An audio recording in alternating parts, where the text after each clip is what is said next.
नमस्कार मंडळी, नोकरी ऑनलाईन केंद्र यूट्यूबच्या आपले स्वागत आहे.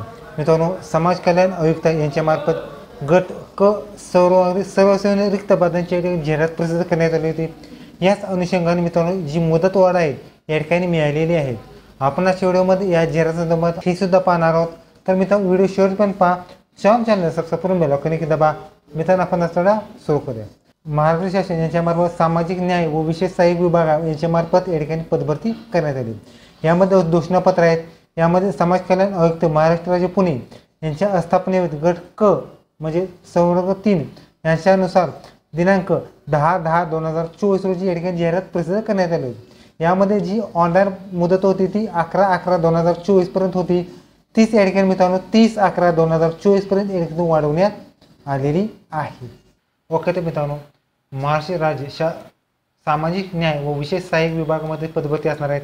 यामध्ये मित्रांनो तुम्हाला गट 3 सर्वाधिक जाहिरात असणार आहे. त्यामध्ये वरिष्ठ समाज सहाय्यक निरीक्षक, गृहपाल अधीक्षक महिला, त्याचबरोबर समाज कल्याण निरीक्षक उच्च श्रेणी, लघुलेखन निम्न श्रेणी, लघु टंकलेखन ह्या सर्वाधिक रिक्त पदांची जाहिरात असणार आहे. यामध्ये मित्रांनो वरिष्ठ समाज कल्याण निरीक्षक, सिनियर सोशल वेलफेअर इन्स्पेक्टर एकूण 5 जागा असणार आहेत. त्यापैकी मित्रांनो तुम्हाला जमातीसाठी 1 जागा, बचक 1 जागा, इमाव 1, EWS 1 आणि ओपन 1 अशी 5 पदभरती असणार आहे. त्याचबरोबर समाज कल्याण निरीक्षक, सोशल वेलफेअर इन्स्पेक्टर एकूण 39 जागा असणार आहेत.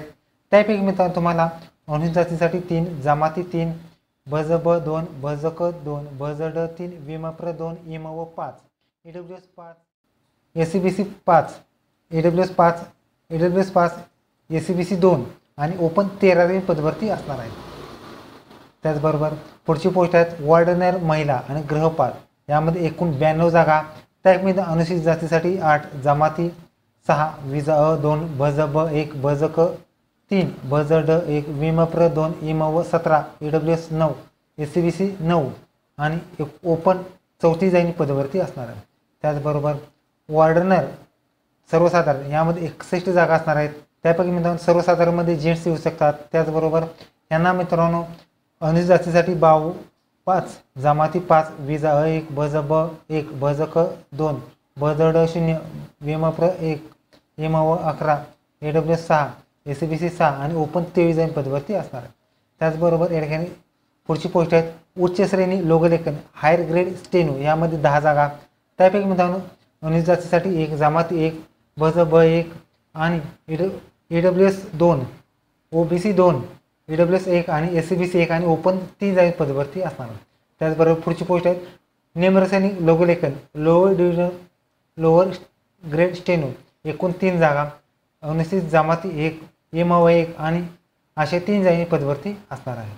त्याचबरोबर पुढची पोस्ट आहेत लघु टंकलेखन स्टेनोटायपिस्ट एकूण 9 जागा. त्यापैकी मित्रांनो बजब 1, बजक 1, बजड 1 आणि ओपन 2 पदभरती असणार आहे.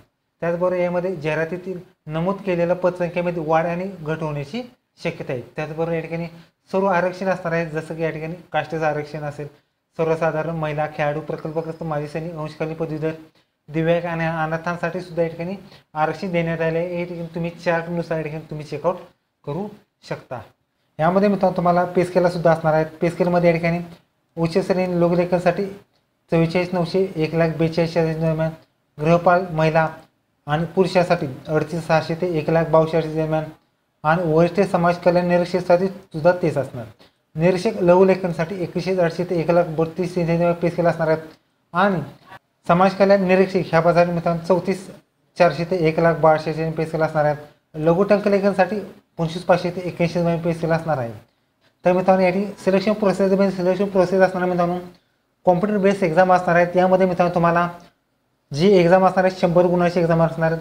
मराठी 25 प्रश्न 50 गुण, इंग्लिश 25 प्रश्न 50 गुण, बौद्धिक चाचणी 25 प्रश्न 50 गुण आणि सामान्य 25 प्रश्न 50 गुणाची अशी 100 क्वेश्चन आणि 200 गुणाची या ठिकाणी तुमची एक्झाम असणार आहे.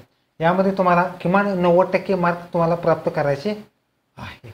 यामध्ये मित्रांनो तुम्हाला फॉर्मवरती या ठिकाणी व्यवस्थित फॉर्ममध्ये तुमचं एक्झाम सेंटर किंवा जी माहिती आहे ती तुम्हाला व्यवस्थित भरायची आहे. त्याचबरोबर एक्झाम सेंटरमध्ये या ठिकाणी तुम्हाला वेळ आणि तारीख या ठिकाणी तुम्हाला निश्चित केली जाणार आहे। त्याचबरोबर एक तुम्हाला वयोमर्यादा असणार आहे मित्रांनो, वयोमर्यादा ही 18 ते 38 वर्ष असणार आहेत आणि जास्तीत जास्त कास्टसाठी 43 वर्ष तुम्ही अप्लाय करू शकता। त्याचबरोबर माजी सैनिकांसाठी रिटायरमेंटमध्ये 3 वर्ष आणि भूकंपग्रस्त 45 आणि भूकंपग्रस्त सुद्धा ते आरक्षण असणार आहेत आणि अंशकालीसाठी 55 वर्षापर्यंत तुम्ही अप्लाय करू शकता।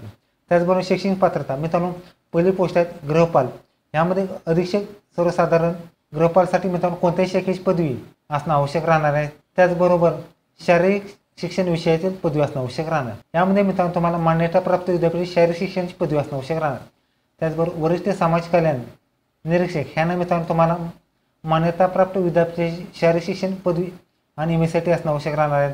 समाज कल्याण निरीक्षक ह्यांना मित्रांनो महाराष्ट्र शासनाची विद्यापीठाची कोणत्याही शाखेची पदवी आणि MA असणं आवश्यक राहणार। त्याचबरोबर उच्च श्रेणी लोकलेखन ह्यांना मित्रांनो तुम्हाला 10वी पास बरोबर उच्च श्रेणीसाठी इंग्लिश वाणिज्यप्रद 120 शब्द प्रति मिनिट आणि टायपिंग 30 आणि इंग्लिश 40 आणि मराठी 30 टायपिंग असणं आवश्यक राहणार। त्याचबरोबर निम्न श्रेणी लघुलेखनसाठी मित्रांनो 10वी पास बरोबर 100 शब्द प्रति स्टेनो आणि इंग्लिश 40 आणि मराठी 30 टायपिंग असणं आवश्यक राहणार।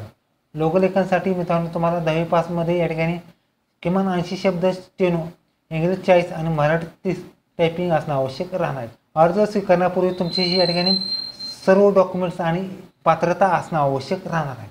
त्याचबरोबर या ठिकाणी सर्वसाधारण अटी आहेत, यामध्ये मित्रांनो तुम्हाला हा फॉर्म ऑनलाईन भरायचा आहे। ऑनलाईन फॉर्म मित्रांनो तुम्हाला sjsa.maharashtra.go.in ह्या वेबसाईटद्वारे तुम्हाला फॉर्म भरायचा आहे। फॉर्म भरण्यासाठी तुम्हाला मित्रांनो फी असणार आहे, फी मित्रांनो 1000 रुपये ओपनसाठी असणार आहेत आणि अदर कॅटेगरीसाठी सर्वांना मित्रांनो 900 रुपये फी असणार आहे।